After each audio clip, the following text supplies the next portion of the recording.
definitely is probably, maybe, hopefully, our favorite book in the book of the 12. We get to read the book of Jonah.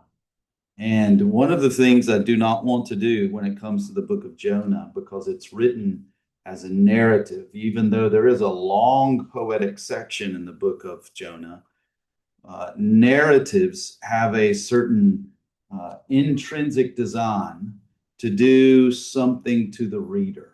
And so I'm going to ask my favorite students, now of which I have four. All right, I have four favorite students now. So if you are under the age of 20, you are my favorite student in this class. All right, so I want those of you who are under the age of 20, I want you to think about this, because this is a part of reading the Old Testament. A narrative story, so you can think of other stories like the book of Genesis is mainly narrative, has some poems in there. But we begin and we travel by reading the story that is taking us along what's happening to these key characters. What does that do to us as readers when you're having to read a narrative story? These are real questions, they're not rhetorical. So, what is it like when you read a narrative? What's it like when you read a story? Your answers are not wrong, all right? What is it like when you read a story? She said, you read a story. Okay, what is the experience like? Like, exactly. Normally, stories are written so that there is excitement. And one of the ways that stories especially make them exciting is that there's some tension, there's a conflict. And we are normally introduced to at least two, normally more than two, but at least two characters in the story, right? And then the story begins to tell us a little bit of information about this character, a little information about this character that helps us understand what's happening in the story. And then there is this rising tension, conflict, mystery that's exciting. And it builds and it builds. And then we think, don't stop reading the book, turn the other page. There's some resolution to that excitement, some way in which that conflict or in once it's question or mystery, it then is answered for us. Isn't that the way it goes? Now, if you were reading a story and the story ends without an answer, what do you call that kind of narrative? Apart from disappointing, a cliffhanger. Now, if you were telling a story and you did all of this, but then you left your story with a question, why would you do that if you were writing the story that way? You left your readers with a question.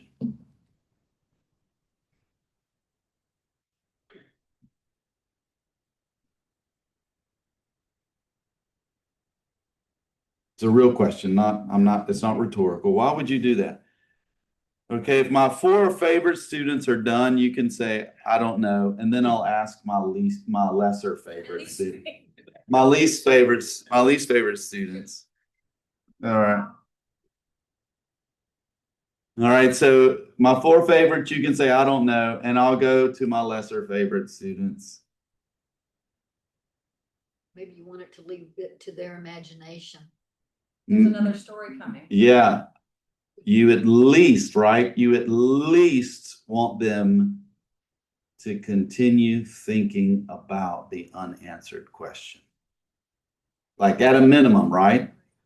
Maybe we would be able to then, we could supply, maybe it was for this reason, maybe it was for that reason, and I will give you some suggestions of why we're going to find. Jonah does everything you would want to happen in a story, but Jonah ends with a question, unanswered, unresolved. So we're going to end this story having to think about the unanswered question. So this is a fantastic book at so many different levels. Now I know, generally speaking, people have one real interest in the book of Jonah, which only takes up one verse in the book of Jonah. So we will not be giving all of our attention to one verse in the book of Jonah, but we will cover it when we get there.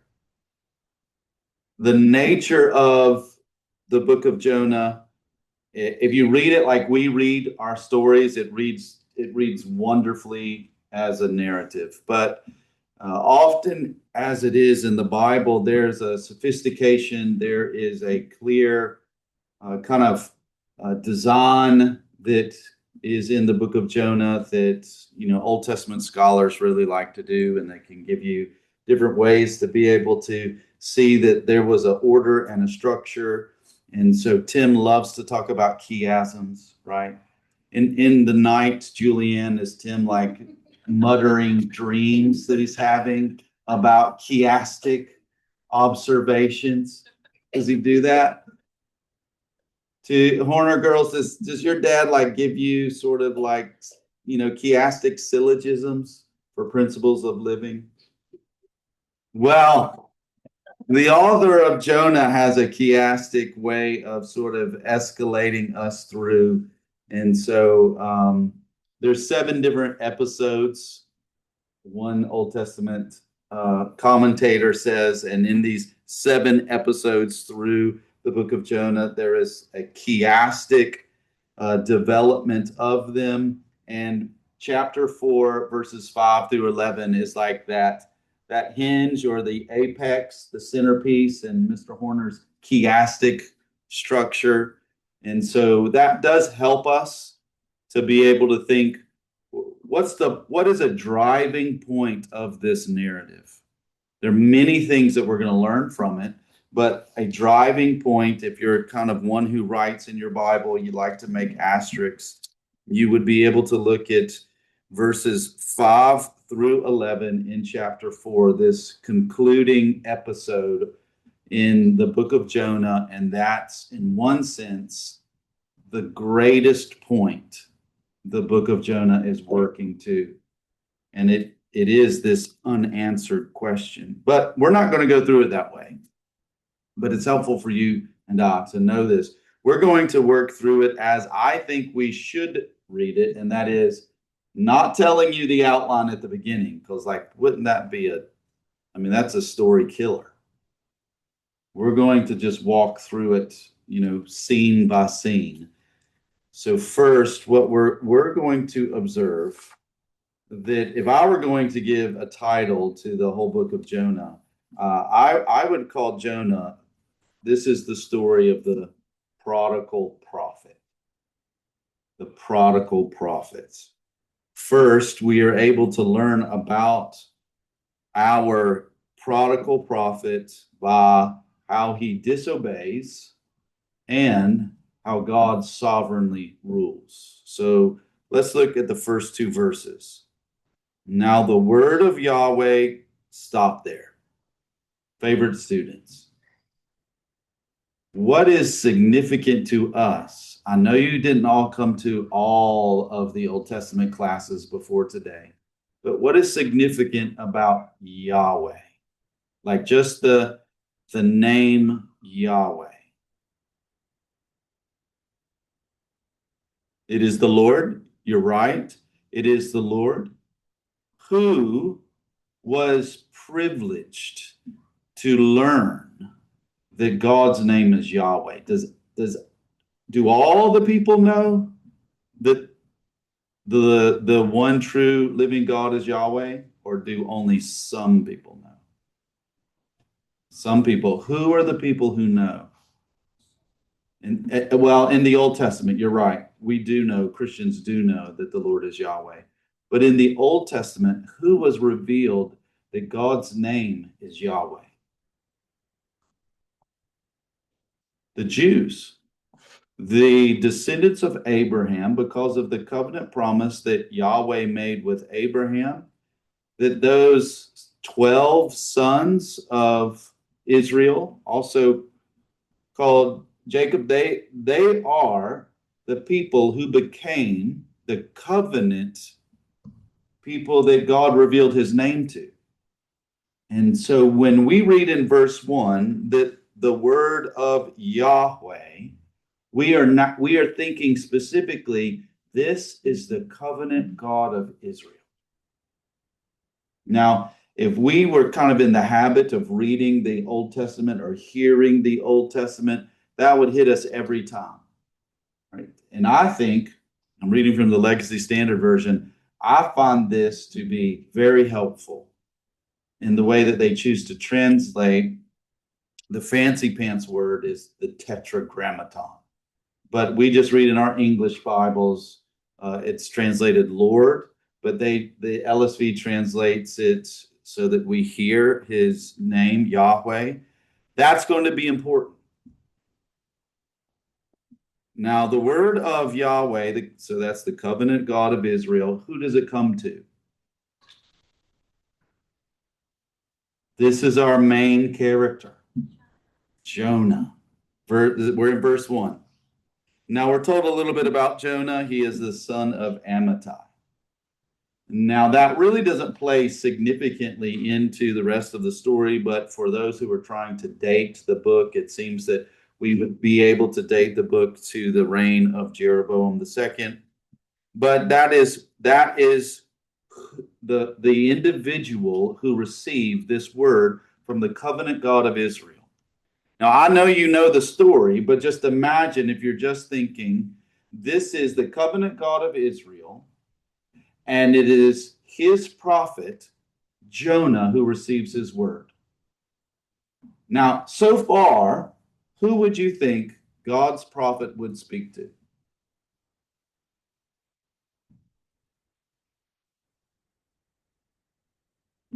Who have all the prophets except for Obadiah spoken to? God's people, Israel. And then we know that that could either be the northern kingdom, Israel, or the southern kingdom, Judah.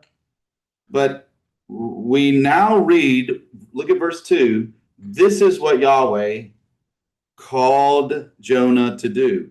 Arise, go to Nineveh. Now, it wasn't that long ago on Sunday morning, we were in Genesis chapter 10. And do you remember that particular evil descendant from which son of Noah? That is from Ham. Nimrod.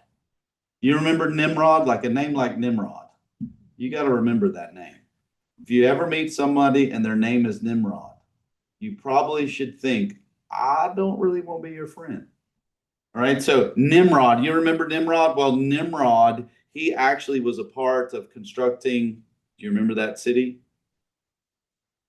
Babel, and the tower that was at Ziggurat, this sort of idolatrous structure of man's reaching up to make their name great. All right. Nimrod later on in that same chapter of Genesis also was a part of developing Nineveh. So we're Old Testament readers, right? So when we come to the book of Jonah, we know that everything that has come before the book of Jonah, we kind of read that into Jonah.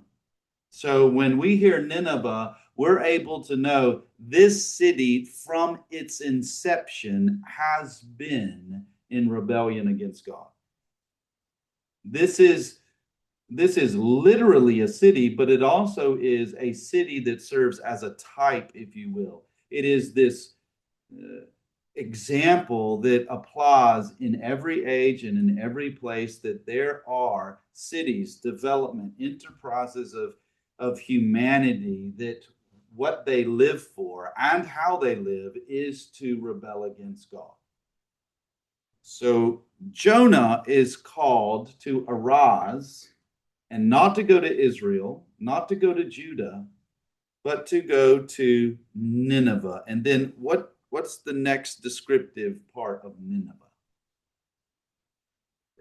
The great city. Now, that doesn't mean great like in the way you might think it means great. It is to say, yes, it was a large city, it was a big city, but in this sense, it is a most significant city in that it hated Israel and the God of Israel, and it was a great wicked city. But this phrase, the great city, will be repeated about Nineveh, which is to say this: was Jonah called to go to some little itty bitty podunk town? And whatever God's about to tell him to do, was he to go to a place like that? Or was he to go to, in one sense, like New York City, Los Angeles? It'd be like in our minds going to New York. So it is Yahweh's call, arise, go to Nineveh, the great city. And we remember this is a wicked city from its beginning, and it remains a wicked city. So that means they are exceedingly sinful. And they have done very horrific things to people. And what is he to do? Verse 2. Call out against it, for their evil has come up before me. Now, if you were going to have to, now think about this, students.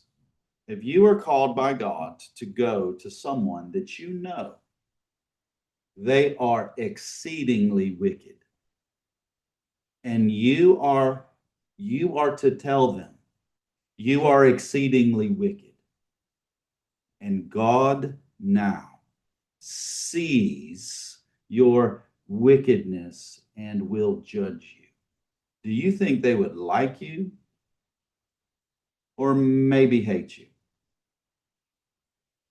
I think you're right, El. Right, so at this point, we're just in verse 2.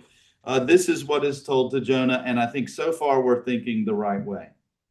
We're thinking that's a pretty tough mission, and this is not God's usual pattern. So now we see Yahweh is having his prophet.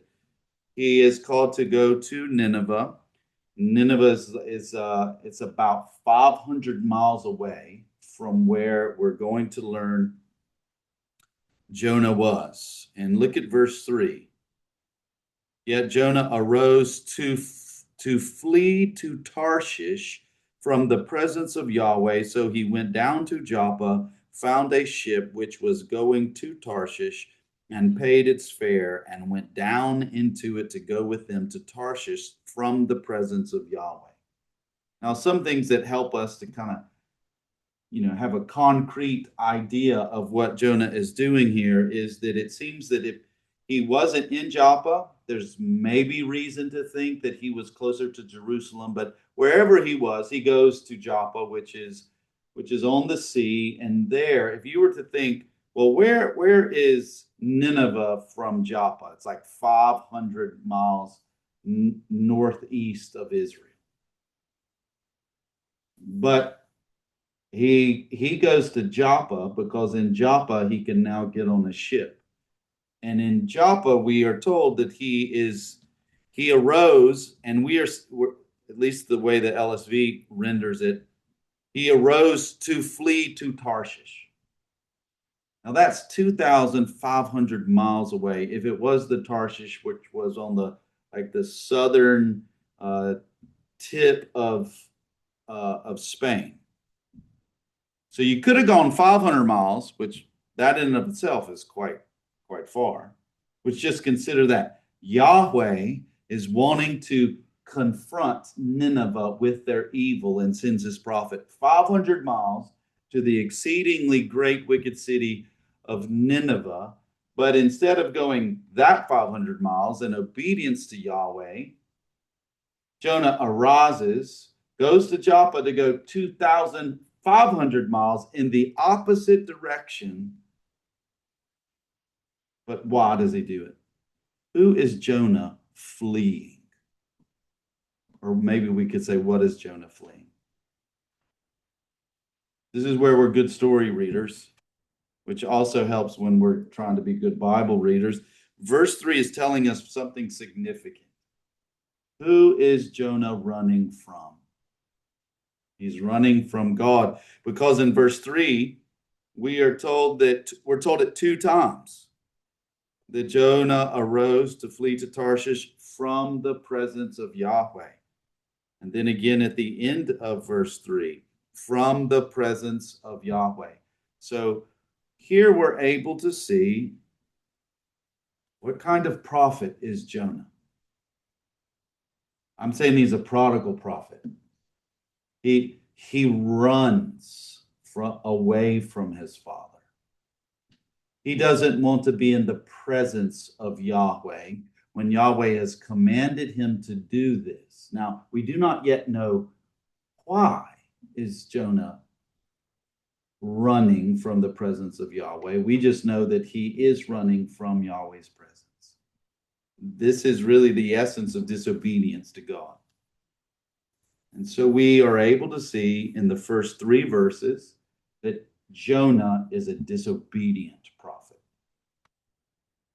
Now, God does reveal here that he has a message of divine judgment that is to come upon these Gentile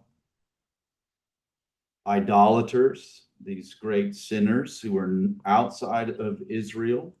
And in verse 3, we are told about Jonah's disobedience. He is not interested in going to these Gentiles, these people who are outside of Israel, and to announce God's judgment to them for their sin against God. But then we're able to see in the rest of chapter 1 that God sovereignly pursues this prodigal prophet. This is where it gets pretty exciting. Look at verse 4. What does Yahweh do? Yahweh, the way that Jonah, the book of Jonah tells us, it personifies Yahweh. He is, in this sense, he is seen to be the being who is able to do things in creation such that he rules and reigns even in response to, in this case, his disobedient prophet. And what does he do in verse 4? Because we know Jonah, being disobedient, has gone to Joppa. He's boarded a ship in Tarshish, and now he is on the Mediterranean Sea, heading over 2,000 miles to Tarshish. He left Joppa for Tarshish. So he's on a ship on the Mediterranean Sea, and what does Yahweh do? Just look at verse 4. All right, look at how it says it, though. This is the fun part of story reading, right? It doesn't say that he creates a storm. That would kind of make it like that would be true. That is what God did. But the way that the story tells us, personifying Yahweh to be like a baseball player. What are storms in the hand of Yahweh, according to the way verse 4 reads? They're like a ball or a rock in the hand of a baseball player, or in the case of David, like a warrior. And so Yahweh hurls. That's the legacy standard. He throws a great wind on the sea, and there was a great storm on the sea, so that the ship gave thought to breaking apart. Now, it is helpful for us to think about this. When we're talking about this storm, at least weather nerds and wannabe weather nerds like me are talking about this storm. And we are able to talk about storms doing great things. And this particular weekend storm may get especially strong. We call them nor'easters. And so this may be a wonderfully powerful storm off of our coast. But no matter how big and great, whether it be a nor'easter or a hurricane, these greatest storms, which can destroy all kinds of things that we make, they're sent by God. God is the one who is in control of all of the weather and the wind, and therefore this storm is hurled by Yahweh upon the sea. Why? Because we're already given the information. Why does Yahweh send this great wind, which becomes a great storm on the Mediterranean Sea? My 4 favorite students. Why?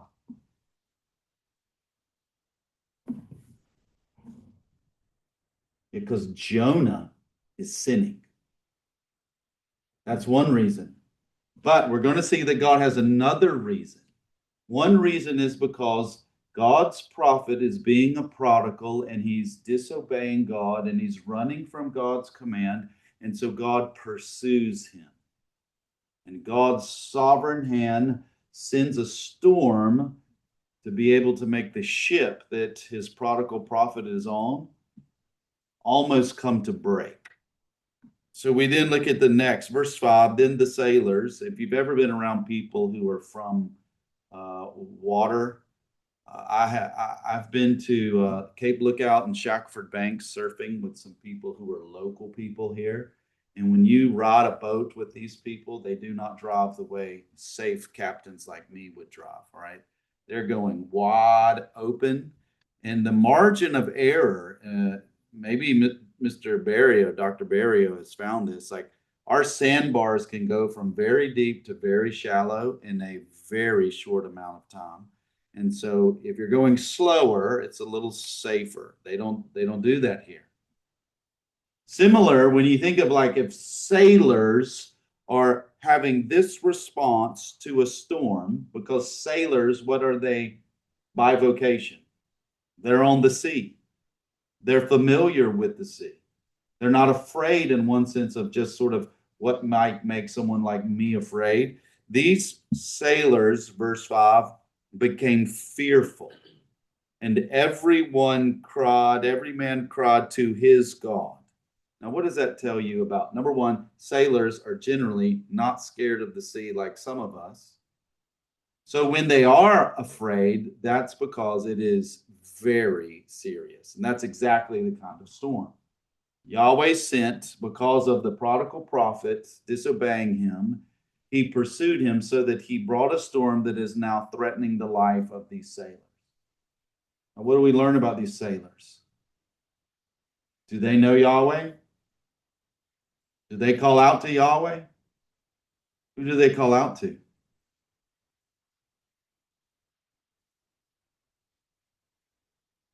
They cried out to everyone to his God. So here what we're able to see is the fancy pants word is they're in a pluralistic environment of religion. They believe that there were many gods and it really doesn't matter which God you served.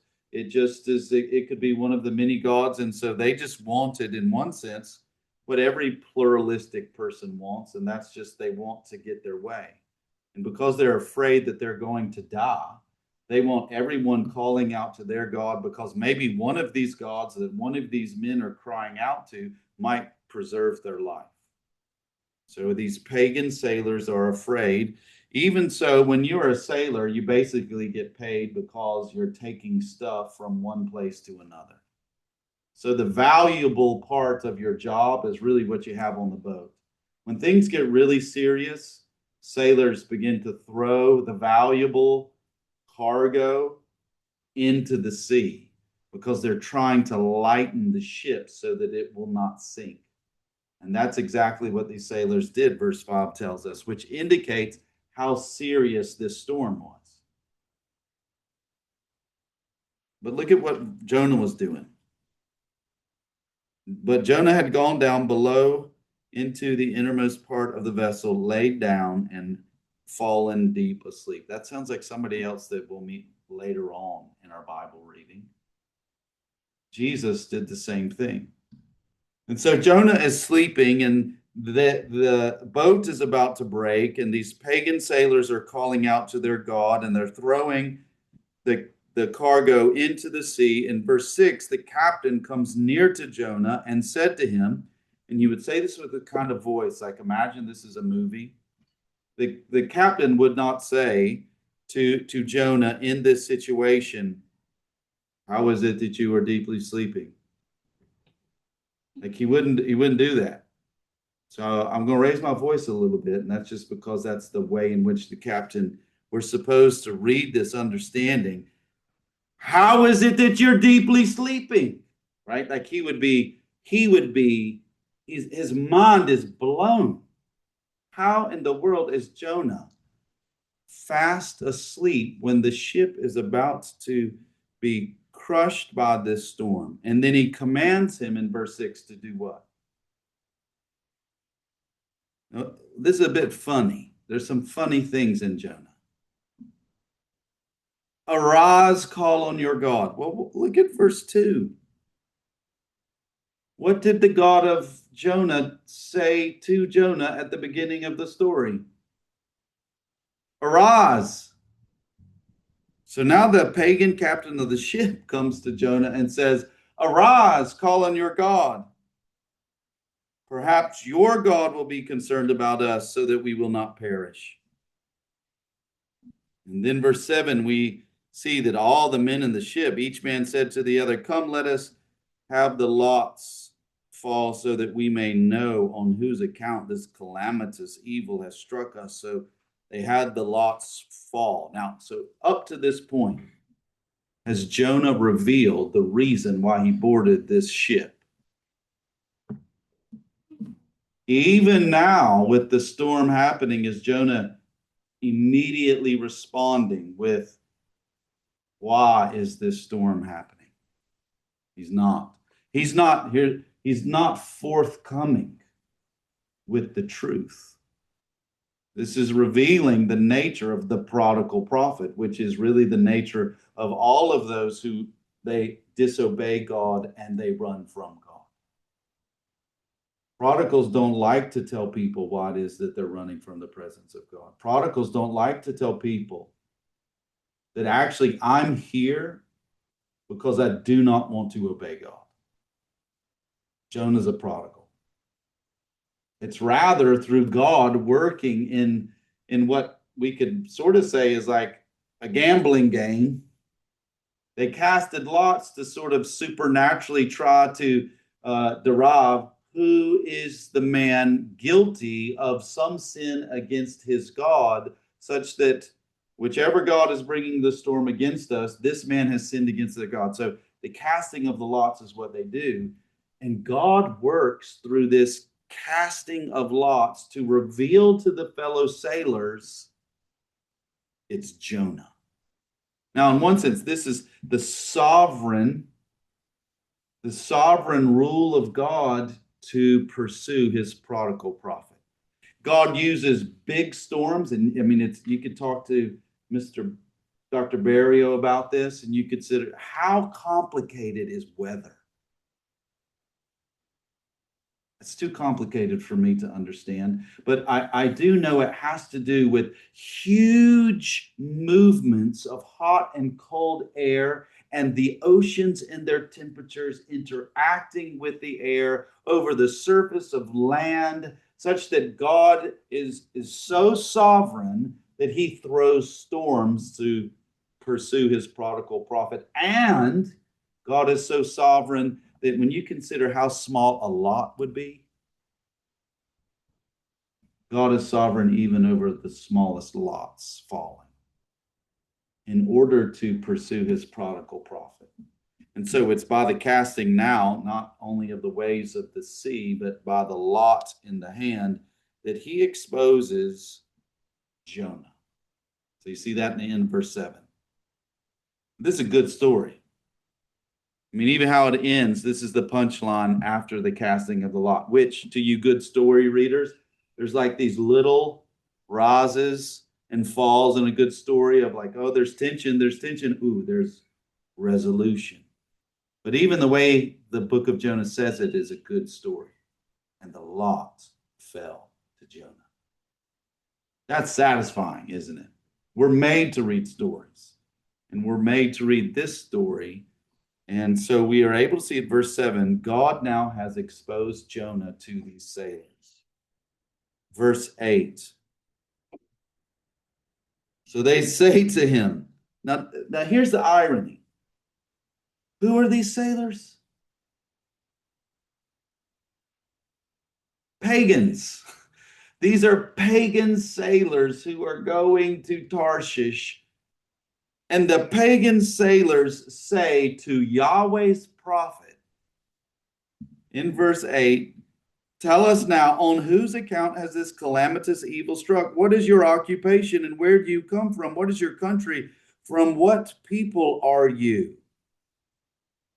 Verse 9. See, God, in his sovereign pursuit of his prodigal prophet, now is ruling and reigning through not only the seas, but also the lot, such as the pagan sailors are these confronting counselors to Jonah. All of which is at this point, what sin have you done? Get the irony. He would not go to Nineveh, that wicked city, for their sin against Yahweh was going to be announced to receive judgment.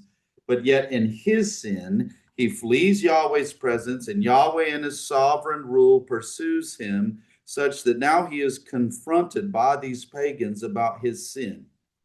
In verse 9, now he confesses, I am a Hebrew and I fear Yahweh. And you're sort of like, really? In that sense, he is saying, I worship Yahweh. I worship the God of Israel, the God of heaven who made the sea and the dry land. He is the creator and the ruler of the whole earth. Verse 10, now the pagan sailors, they respond. They became greatly fearful, and they said to him, what is this you have done? For the men knew that he was fleeing from the presence of Yahweh because he had told them. So what we learn is there was more to that conversation, wasn't there? Because when we read the quotation of verse 9, his response, he's a Hebrew, and that he fears, that is, he worships Yahweh. Somehow in that conversation, the sailors were also able to learn that he fled Yahweh's presence. They therefore know this is a disobedient worshiper of Yahweh. So verse 11, they said to him, what should we do that the sea may become quiet for us? For the sea was becoming increasingly stormy. Verse 12, so he said to them, lift me up and hurl me into the sea. It's great when you have the same word being used. As Yahweh hurled the wind to create the great storm against the ship, now Jonah must be hurled into the sea. And Jonah tells them, then the sea will become quiet for you, for I know that on account of me, this great storm has come upon you. That's the way it is with prodigal prophets.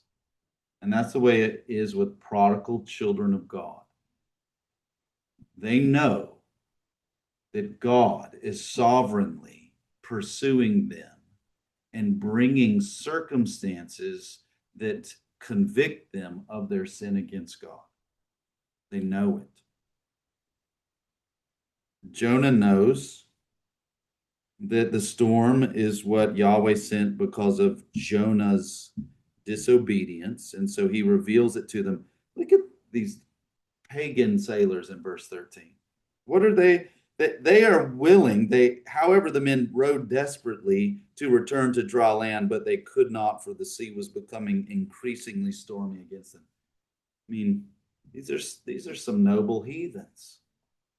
And now they have another concern in verse 14. But notice with their concern, they now have another God to which they cry. These pagan sailors now, they call on Yahweh. Now, that is a wonderful way to render it, isn't it? So these sailors are not from Israel. They did not know about Yahweh before this.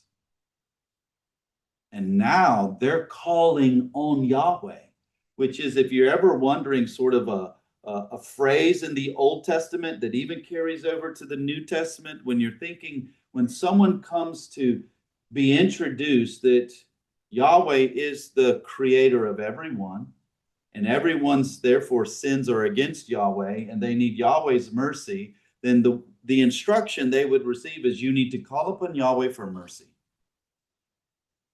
Call upon the Lord, and you will be saved. And we read it exactly that way in verse 14. Then they called on Yahweh. And this is what they said to Yahweh. O Yahweh, we earnestly pray, do not let us perish on account of this man's life, and do not put innocent blood on us. For you, O Yahweh, as you have pleased, you have done. So now what do they know about Yahweh? Yahweh is sovereign. And yet in his sovereignty is also personally involved in all of the details of his creation and his people.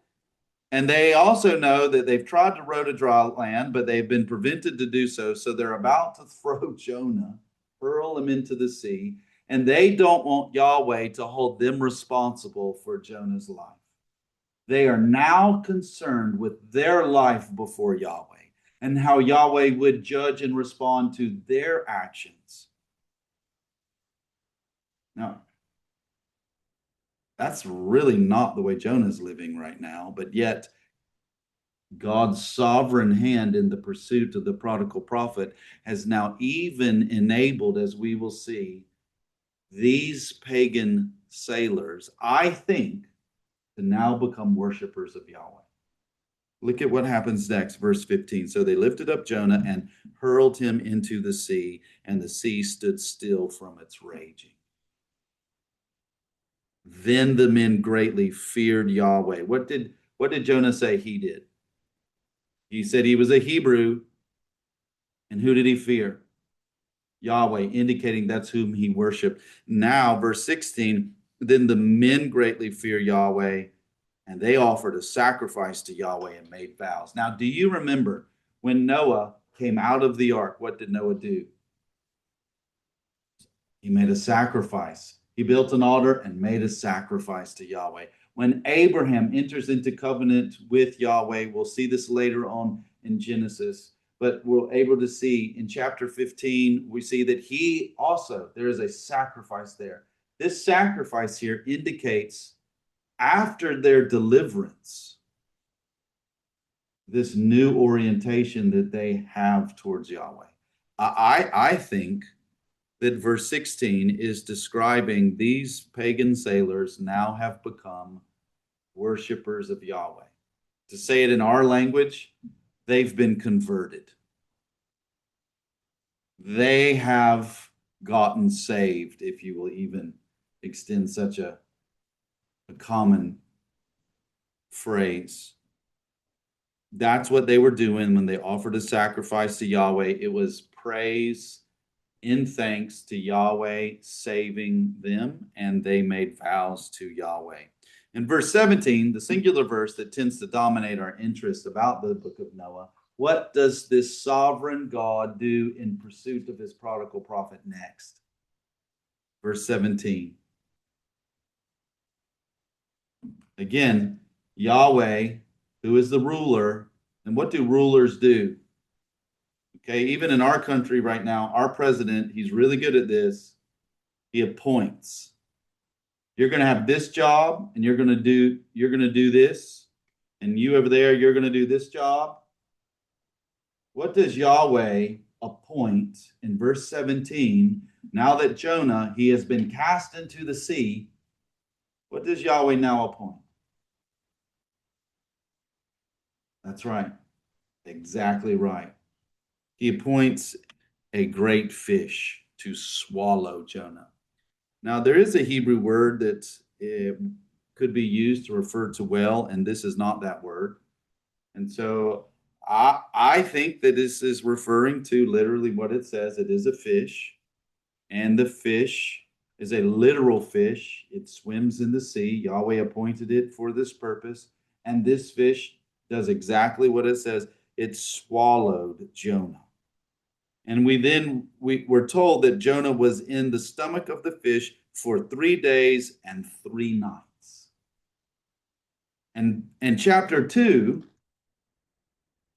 we have written down for us a psalm, if you will. It was a prayer of Jonah. Look at verse 1 in chapter 2. Then Jonah prayed to Yahweh, his God, from the stomach of the fish and said. So I think I'm on pretty solid ground thinking this was written sometime later. That's a little bit of a joke. That was supposed to be funny. But these were the words that Jonah did pray when he was in the stomach of the fish. But we need to answer a few questions. So one of the questions is, was this a whale? I've given you what I think is the answer, and that is no, it is a fish. One of the questions we also have is, when we read chapter 2, we will read the prayer of Jonah that we're told he prayed to God from the stomach of the fish. And we also have to be able to realize that Jesus makes reference to this. So I think we do need to turn over. So take your Bible and turn to Matthew. Matthew chapter 16.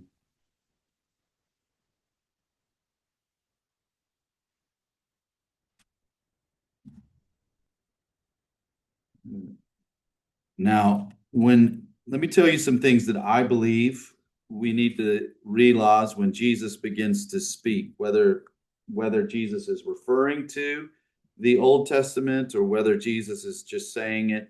Jesus is the incarnate Son of God. That means that Jesus himself possesses all knowledge. Jesus is the truth. So when Jesus speaks, it's true. And it also is true that when Jesus says anything about the meaning of the Old Testament, then that's true. So I am going to operate from a hermeneutical principle. That's a fancy pants word for a principle of interpretation, that if Jesus says it, that's the right meaning. And what we're able to see is verse 4 of Matthew 16. Jesus says this: an evil and adulterous generation eagerly seeks for a sign, and a sign will not be given it except the sign of Jonah. Now, what is significant about this is that he is referring to his resurrection, his death and resurrection, right? So when Jesus died, he was laid into the grave, we could say the earth, and 3 days after Jesus's crucifixion began, he was raised up out of the earth, out of the grave, from death. Therefore, it seems that when Jesus is saying here, except the son of Jonah, Jesus is saying that what Jonah experienced in verse 17, being in the stomach of the fish for 3 days and 3 nights, it seems to me that Jesus is saying Jonah died. Now, there's different interpretations of it, and they have some good reasons. But I'm just going to tell you, I therefore, on the basis of what Jesus says here about the son of Jonah, I am going to say that Jonah died. Now, you don't get that from reading the book of Jonah, though. So there's reason for some, Bible-believing, excellent scholars who would disagree with that. And we even see that verse 1 in chapter 2 has Jonah praying this from the stomach of the fish. So I don't think that his death was imminent, but I think Jesus is saying at some point in there was death for Jonah. Could be wrong, but I find it difficult to be wrong when I look at what Jesus says about the son of Jonah, referring to his own death and being buried and then being raised 3 days later. Something for you to consider. But now when we look at what Jonah did pray to Yahweh, his God from the stomach of the fish, is that it is a prayer of praise for salvation. We are able to see that the distress includes, number one, the storm that had come upon him in the ship, and two, the distress, the threat of loss of his life when he was actually in the sea. So you'll be able to pick up these things. I called out of my distress to Yahweh, and he answered me. I cried for help from the belly of Sheol. You heard my voice, for you had cast me into the deep, into the heart of the seas, and the current surrounded me. All your breakers and waves passed over me. Now, did that literally take place for Jonah? Yes. Yes. So Jonah is, in that sense, the temporal threats of being in the storm and cast into the sea. He was praising God for deliverance. Verse 4, so I said, I have been driven away from your sight. Nevertheless, I will look again toward your holy temple. Now, this is what's really interesting about Jonah. We are able to see in three different occasions in this prayer that Jonah's expectation, in that sense, his hope is to Yahweh's future deliverance and restoration of him worshiping Yahweh in his presence. Verse 4, verse 7, verse 9. Verse 4, nevertheless, I will look again toward your holy temple. Verse 7, I remembered Yahweh, and my prayer came to you, to your holy temple. Verse 9, but as for me, I will sacrifice to you with the voice of thanksgiving. That which I have vowed, I will pay. Salvation belongs to Yahweh. Now, this is while he's been into the sea. He's now in the belly of the fish. And this is his certain future expectation. Will he die? No. I mean, it seems Jesus says he did. But is that the end for him? No. What is the end in that sense? For Jonah, what is ultimate deliverance? Is it to be out of the belly of the fish? No. Salvation is not merely, in Jonah's case, being delivered back to life out from the belly of the fish. It's rather to be in the presence of Yahweh and offering up to him the praise of thanksgiving. That's what salvation from the Lord is, according to Jonah. That is what the essence of this prayer or psalm of Jonah. The salvation that belongs to the Lord is when he brings his people into his presence and they are able to worship him. Now, what is the irony? Why is Jonah in the belly of this fish in the first place?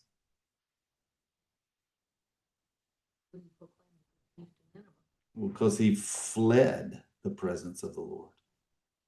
So the way in which verse 3 in chapter 1 describes what was Jonah really running from?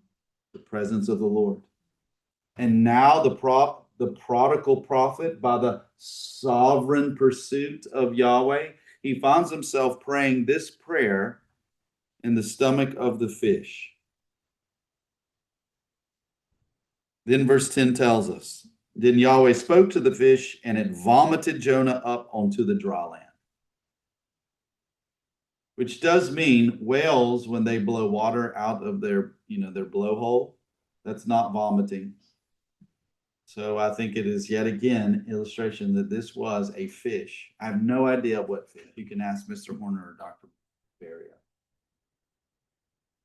But there we are able to see who controls not only storms and lots, but who controls all the animals of the earth and the sea.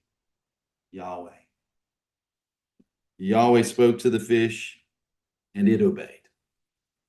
And so it vomited Noah up onto the dry land. So we see Yahweh's sovereign pursuit of the prodigal prophet, such that now Jonah's praise is for Yahweh's salvation that will ultimately bring him into Yahweh's presence in his temple. Now, here's something, because we are reading the book of the 12. So this might be for my lesser favorite students, because this is a little bit of a more difficult lesson for my favorite students. You see a preoccupation in the 12 with the Lord's temple.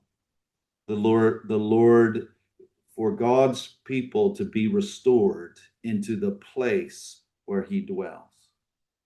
And so one of the developments that the book of the 12 is able to sort of give attention through all of the 12 books, which in that sense is pointing us to the end, which is actually like the very, very beginning, is that God always has a dwelling place. God now, he has a dwelling place. Heaven is God's temple. And what God has made on earth in the garden, and then through his gracious covenants of redemption that have been brought to application with man, God then makes a certain kind of dwelling place that is a reflection of what God has in heaven. And the hope of God's people, and we see the 12 are going to continue to sort of have this accent and this emphasis that is progressing in their own hope. Their hope is when God will bring his people back into the place that he has promised them, and God will dwell in his temple and they will worship him. That's salvation.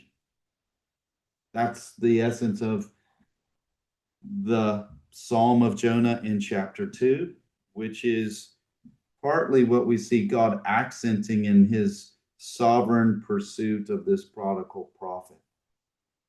Now, here's some questions for us Christians today. Do we think that God is chiefly manifesting his saving work for us in the Messiah by what God is presently doing in our lives in this present world? No. Now, he does do that. We could give illustrations. The answer to your prayer last night, that God did bring Brittany to give birth to Amelia today. That's so sweet when God chooses to do that. But that in one sense is just a foretaste of that which God has saved us in Jesus the Messiah. And that is to bring us to this is the fancy pants word, the eschatological new heavens and the new earth, where God will come down then and there and dwell with his people. That's what God saved us for. Now we are learning, and in one sense, God is preparing us and outfitting us for that world, but we see that clearly in the prophet and here in Jonah. Well, now we come to chapter 3, and here we see that Yahweh's prophet does go to Nineveh, and here is where we enter back into that old tension that we had, the one that started in the first 2 verses, that Yahweh called Jonah to go to the great city Nineveh because their evil had come up to Yahweh. And so now we have seen Yahweh has pursued his prodigal prophet in chapter 3, verse 1. Now the word of Yahweh came to Jonah the second time, saying, "Arise, go to Nineveh, the great city, and call out to it this very call which I'm going to speak to you." Now, this is where we have a change outwardly in verse 3. So Jonah arose and went to Nineveh according to the word of Yahweh. Now, for my favorite students, is obedience to Yahweh just a matter of externally? That is, if Yahweh says, clean your room, that you just externally take your body and you go through the physical, mechanical motions of cleaning your room. Is that all that obedience is? All right, so let's remember, it's a great answer. Let's remember, we see in verse 3, Jonah now he arose, he goes to Nineveh, and according to the word of Yahweh, and again, we're told again, Nineveh was an exceedingly great city, 3 days walk, which means he's got 3 days to go through the city in order to cover the whole city and proclaim Yahweh's message to the city. Verse 4, then Jonah began to go into the city 1 day's walk, and he called out. So here he is announcing that message that would not make friends. Yet 40 days and Nineveh will be overthrown. In verse 5, the people of Nineveh believed in God. Now, we are in Jonah, which is in the book of the 12, which is way after the Torah, the law, the book of Moses. But in the book of Moses, when you have heard it, we have heard it said of another man that he believed God. Who was that? Abraham. So here, when in verse 5 says, and the people of Nineveh believed in God. I think it is intentionally rendered this way, such that in the same way that Abraham believed God's word to him, now Nineveh, which we have been repeatedly told, it's kind of like Paul in Ephesians chapter 2, verses 1 through 4. Like, how many times, Paul, do you need to tell us that we are dead in our trespasses and sins? He's hammering it. We've been hammered. Nineveh, that great city. And yet, we read in verse 5, the people of Nineveh believed in God. Same response that Abraham gave. And then they call a fast. They put on sackcloth from the greatest to the least of them. And so while we are able to see now the prodigal prophet, he outwardly obeys. He goes to Nineveh. He proclaims God's message. And shock of all shocks, Nineveh repents and believes God's word. The word of a prodigal prophet. Verse 6 through verse 9 then tells us the king of Nineveh, who would have been the most exceedingly wicked person within all of the city, who would have had the greatest responsibility for the sins of Nineveh before God, he now uses that authority to now command. He issues a decree that everyone and every living thing in Nineveh is to do two things. They are to repent of their sin, and that was manifested by the particular instructions that he gave in his decree, and they are to hope that God will be merciful.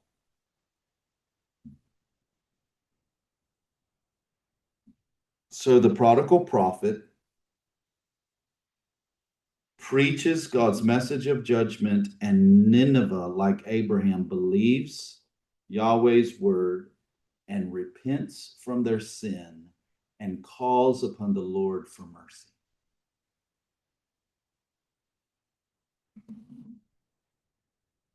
Verse 10 then tells us, then God saw their works, that they turned from their evil way. So what was their work? That they believed his message, they turned from their evil way. That's what repentance is. So God relented concerning the evil which he had spoken he would bring upon them, and he did not bring it upon them. What do you call when God does not give sinners what they deserve? Mercy. To the exceedingly great city Nineveh.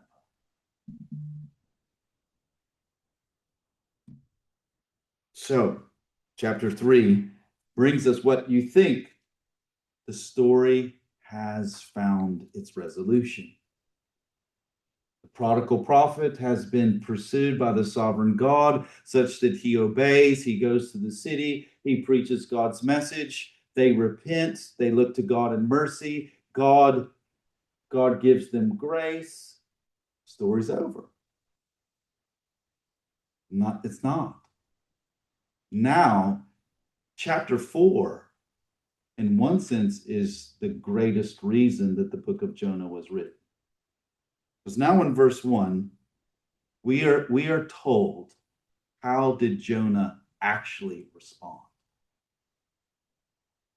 This was a great evil to Jonah, and he became angry.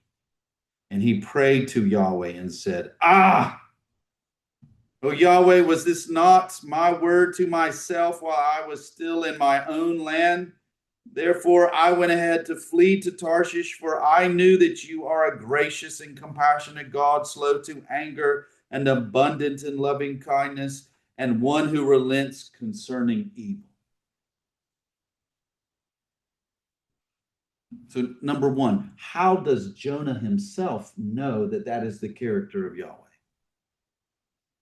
Because Jonah is a part of Israel. And in Exodus chapter 34, verse 6, when Moses was interceding for Israel because of Israel's sin against Yahweh, Yahweh proclaims his name and emphasizes his character, which is that he is a gracious God. So the only way that Jonah knows that this is the character of God is because God has treated Jonah and Israel in this very way, according to his very character. And Jonah knew he would do it to Nineveh. So, my favorite students, did Jonah obey God in chapter 3? No, not if his heart still had this disposition toward God. He is angry at God because God did what God would do, that he would give mercy to sinners who turn and call to him for forgiveness. So he is so angry with God in verse 3. What does he want? Please take my life from me. Death is better to me than life. I mean, what a prodigal prophet. Then verse 4, and Yahweh said, "Do you have a good reason to be angry?" Now, there's so many things that are amazing about God. Like, how patient is Yahweh, not only with Nineveh, which, if you wanted to think, like, consider, like, Nineveh would be the essence of what the abortion industry is. They're that wicked. And Yahweh forgives them. And Yahweh also is so patient with this hypocritical prodigal prophet. So he even now inquires of him, "Do you have a good reason to be angry?" And now I'm not a good teacher, especially at home. But you know, these sagacious, paternal teachers who just are Solomonic, not only in what they say, but in how they say it and when they say it and how they frame it, like Jesus. Now Yahweh is that way with Jonah. In his heated anger that is saying absolutely sinful things like, "I'd rather die than live because you have been gracious and compassionate to Nineveh." And Yahweh engages him with a question. Do you have good reason to be angry with me? And then presents a parable. But the parable is real life. And so, verse 5, Jonah went out from the city and sat on the east of the city. And there he made a booth for himself and sat under it in the shade and until he could see what would happen to the city. So Yahweh God appointed a plant. Here's the parable. And it came up over Jonah to be a shade over his head to deliver him from his miserable evil. And Jonah was extremely glad about the plant. Verse 7, but God appointed a worm at the breaking of dawn the next day, and it struck the plant and it dried up. Then it happened that as the sun rose up, God appointed a scorching east wind, and the sun struck down on Jonah's head so that he became faint and asked with all his soul to die, and said, "Death is better to me than life." Do you see? God now is bringing through these other sovereign ways that he rules in his creation circumstances, very much akin to the circumstances that he just brought upon the sea, through the fish. Now, in this sort of like microcosm, parabolic growth of a plant, destruction of the plant, the bringing of the wind, the rising of the scorching sun, and now Jonah wants to die again. In verse 9, God said to Jonah, "Do you have good reason to be angry about the plant?" So that indicates for us what in one sense is the main point of all of Jonah's life, and for us who are reading it, the book of Jonah. It's the answer to this question. Do you have a good reason to be angry about the plant? Now, the prodigal prophet still has the same heart, and he says, "I have good reason to be angry even to death." That is the way it is when we are set in our sin against Yahweh. This is insane. And that is the way it is when we are committed to sin, isn't it? You don't think rightly. You don't see rightly, you don't interpret rightly, you don't make conclusions rightly. Look at verse 10. Now Yahweh is going to answer and then end with a question. You had pity on the plant for which you did not work.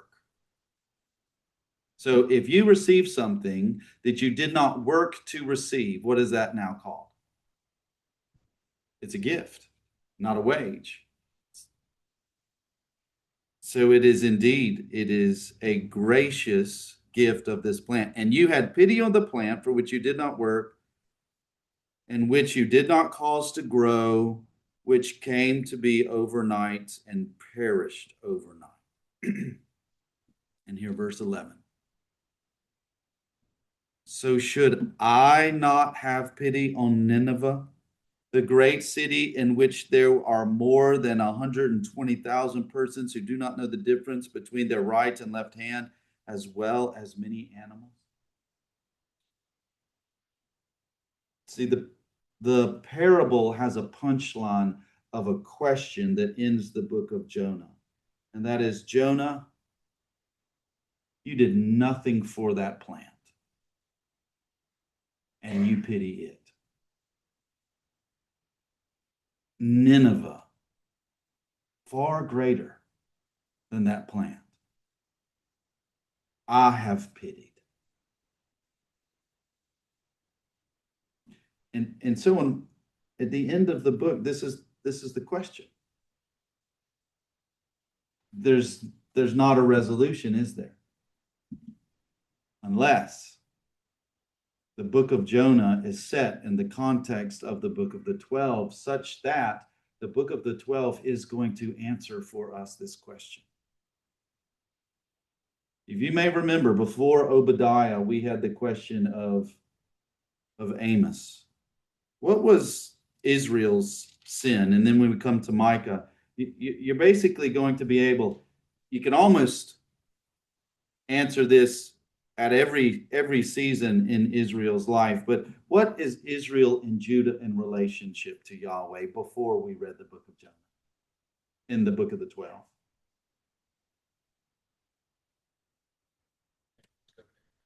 Yeah, they're just like Jonah. And we're going to go to Micah, and Micah's going to be like the little Isaiah. And we are going to be able to see that though Israel, indeed, they sin and therefore they are going to incur God's judgment, and yet God will make a promise of his salvation that will come after this judgment, really through this judgment, but is also going to reveal God in that future salvation is also going to bring the nations. So I think that it is intended for us, that the book of Jonah was intended for us to be able to ask some questions about ourselves as those who are reading God's word, as those who believe, who fear Yahweh, and that we ask ourselves, are we like the prodigal prophet? Are we these hypocrites who only have a relationship with Yahweh on the base of his compassion and mercy extended to us, and at the same time get angry when God is gracious and merciful to others?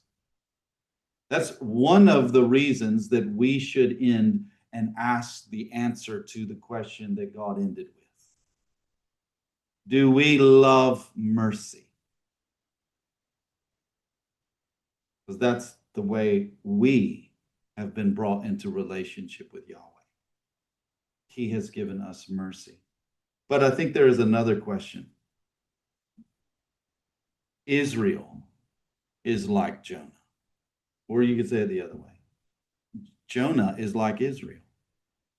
And when we see Jonah at the end of the book of Jonah, we are asking the question, which is the same question we are asking about Israel as we read through the book of the 12, and that is, they pitied themselves for God's judgment against them for their sins of God, while they despise the nations that God is going to announce he will bring them into the redemption that is accomplished in the Messiah.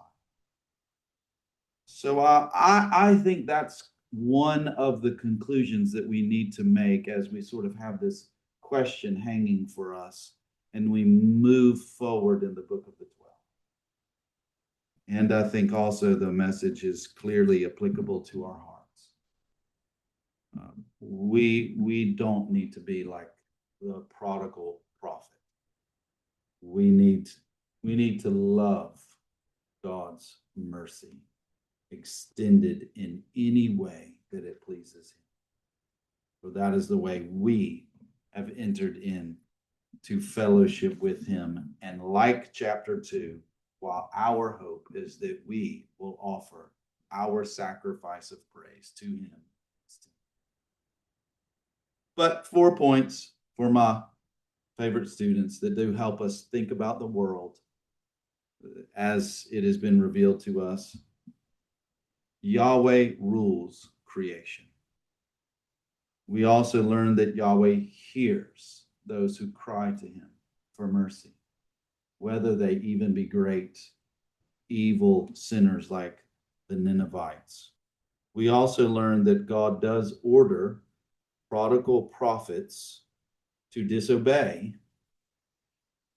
because he will bring the nations to faith through their disobedience. Israel will have a similar place in God's saving plan. And then lastly, the universal response to God's message is repentance from sin and faith in God's promise to forgive. The book of Jonah.